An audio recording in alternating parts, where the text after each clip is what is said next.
আরেকটা প্রশ্ন এরকম ছিল যে সন্তানকে আসলে কত বছর বয়স থেকে নামাজের নির্দেশ দেওয়া উচিত, আর নামাজে উৎসাহিত করার পদ্ধতি কি? দেখুন, এই বিষয়ে নবী করিম সাল্লাল্লাহু আলাইহি ওয়াসাল্লামের সুস্পষ্ট হাদিস আছে। নবী করিম সাল্লাল্লাহু আলাইহি ওয়াসাল্লাম বলেছেন, যখন তোমাদের সন্তানদের বয়স 7 বছর হয়ে যায় তখন তোমরা তাদেরকে নামাজের আদেশ দাও। 10 বছর হলে তোমরা তাদেরকে প্রহার করো। ঠিক আছে? তো 10 বছর হলে পরে মৃদু প্রহার করতে বলা হয়েছে সন্তানকে, যদি নামাজ না আদায় না করে। ঠিক আছে?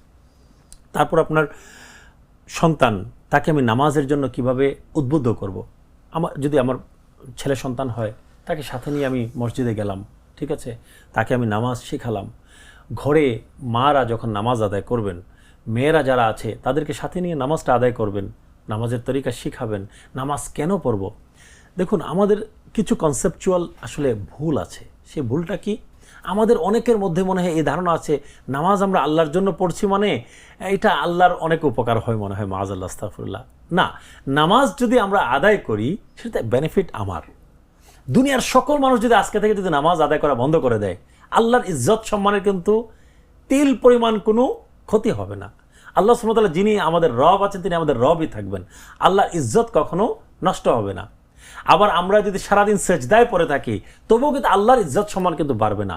তো আমাদের সন্তানদেরকে বোঝাতে হবে যে তুমি যে নামাজ আদায় করছো তোমার বেনিফিটের জন্য, তোমার আত্মিক উন্নতির জন্য, তোমার স্পিরিচুয়াল ডেভেলপমেন্টের জন্য। এর মাধ্যমে তোমার আল্লাহ সুবহানাহু ওয়া তাআলার সাথে মহব্বত বাড়বে, ভালোবাসা বাড়বে, তোমার জান্নাতের পথ সুগম হবে, তোমার কবরের জীবন শান্তির হবে, তোমার দুনিয়ার জীবন শান্তির হবে। ঠিক আছে? যেমন ধরেন, এখন আমাদের সমাজে অনেক ডিপ্রেশন, ফ্রাস্ট্রেশন, হতাশার কোনো শেষ নাই আমাদের জীবনে। আমরা ফ্রাস্ট্রেশনে ভুগি, বিষণ্ণতা রোগে ভুগি, এই নগর সভ্যতার কারণে বিশেষ করে। ঠিক আছে?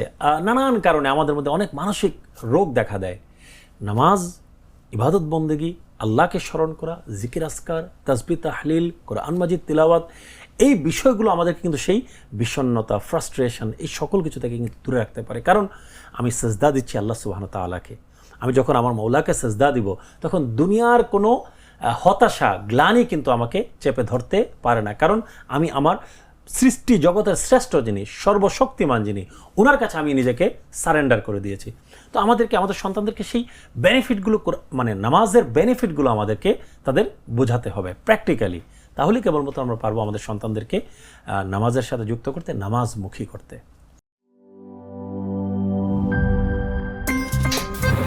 আমার একটা স্মার্ট সিদ্ধান্তে 25% গ্যাসের খরচ কমেছে। ভাবছেন কিভাবে? সাধারণ গ্যাস স্টোভ বদলে আমি এনেছি আরএফএল গ্যাস স্টোভ। এর সাইন্টিফিক নজল ও ব্রাস বার্নার ক্যাপ সমানভাবে তাপ ছড়িয়ে রান্না করে দ্রুত। তাই গ্যাসও বাঁচায় 25%, টাকাও বাঁচে 25%। আরএফএল গ্যাস স্টোভ, নিরাপদ ও গ্যাস সাশ্রয়ী।